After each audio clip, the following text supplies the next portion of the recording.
ukhulumela isilo sakwaZulu.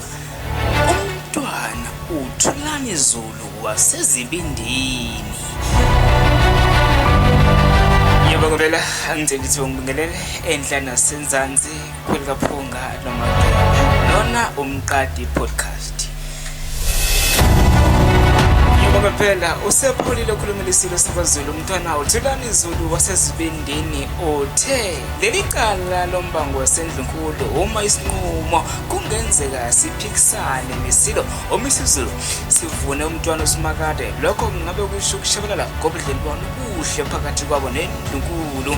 Uthe leso sinqumo singaba yingozi kakhulu ngoba singaba sisho ukuthi konke kuyimhlomulo etholwa yisilo umisizulu njengamanje kumele imiswense. Uthe umengameli bekumele abahlanganise bobabili ngaphandle kwenkantolo ukuze ezokwazi ukuthola kahle izimvo zabo.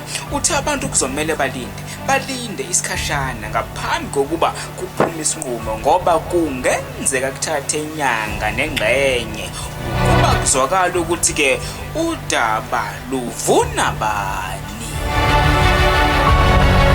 Yebo ngempela lawo ngamagama kamntwana uThulani Zulu wasezibindini okhulumela isilo esesihlalweni njengamanje.